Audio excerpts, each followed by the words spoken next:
Elizabeth were in the college when the Jews sprayed tear gas in it to retaliate for the Palestinians throwing stones at them. And that was going on all the time. Anita called us and said, if you want to see the Holy Land, come now. We're leaving in a few weeks. Tommy, Helen, Bobby, Jenny, Joe, and I did not hesitate to make arrangements to visit the Holy Land. Thank you, dear. Excuse me.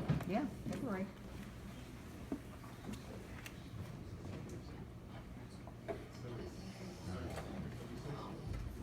What year was that? When we went, Yeah, 76. 79, yeah, I think it was 1979. You're right. Okay, where were we? We were, Anita was an excellent tour guide. Not only did she know where everything was, she knew everyone who ran the sites. We were able to get in with a knock at the back door and it's Sister Anita, even when they were closed. Sister Elizabeth and Anita were given several going away parties. One that we attended was from a group of sisters that befriended them, and one was from the Catholic community of Palestinians. Even the papal nuncio was there. I have a picture of that, a couple of pictures from the party too, as well as other distinguished dignitaries. He was a very prominent looking man, you know, tall with his red cap and his cape on. Sister Anita and Elizabeth had been in the Holy Land approximately 6 or 7 years. It would always be the highlight of their lives. On their return, she was assigned to be the Director of Religious Ed in Virginia for 1,000 CCD students. She returned to New Jersey and continued as Director of CCD at St. Thomas's in Bloomfield. The people loved her and loved them.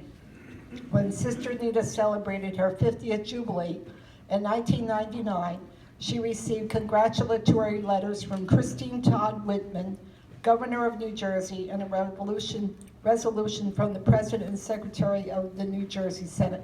She was also in Who's Who in America. She previously had received honors such as Dreyfus Fund Foundation Grant, National Science Foundation Grant, and the Pennsylvania State University Grant. Aunt Anita worked for 10 years at St. Thomas the Apostle in Bloomfield and until she died. She and Sister Elizabeth had come to our house in Lakewood for the week after Easter. Sister Elizabeth had been suffering from cancer, but was never stopped being ready to go somewhere. In fact, she went to the hospital on Monday, and she was talking about, well, let's go shopping for EJ's gift for his birthday. And then she got sick during the night, and Aunt Anita stayed with her all night and asked me to call 911 about 2 a.m. The ambulance came and took them to the hospital in Lakewood. Sister Elizabeth received the final rites of the church and passed on about 12 noon on April 23rd, 2003. When the provincial, Sister Reshenza, arrived, she told Anita and I to leave. When we left the hospital, Anita told me to take her to the hospital. I did. She was not talking to me, so I said to her, say something, tell me something. And she said to me, help people. She died 3 days later while Sister Elizabeth was being buried at Villa Walsh Cemetery.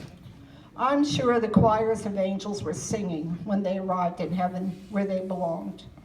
Several months after their death, Uncle Joe and I were visiting Joey in New Hampshire. I went shopping and had to stop for a red light. The light was long and a poem came to my head, and I roughly scratched out my ideas for it. Here is the poem I wrote. It's called My Anchor. My anchor has come loose. In fact, she's gone away, this time never to return. Gone on her journey, her mission, her quest, the one she worked for and planned her whole life through. She should be happy, it was her goal. But as in the Bible, when the bridegroom came, it took a toll. I wanted her to stay, she was my hero, she was love. But whenever ready, she always left in a hurry and did not look back. My anchor is missing. She's gone away. I wrote that June 23rd, 2003. Thank you for listening.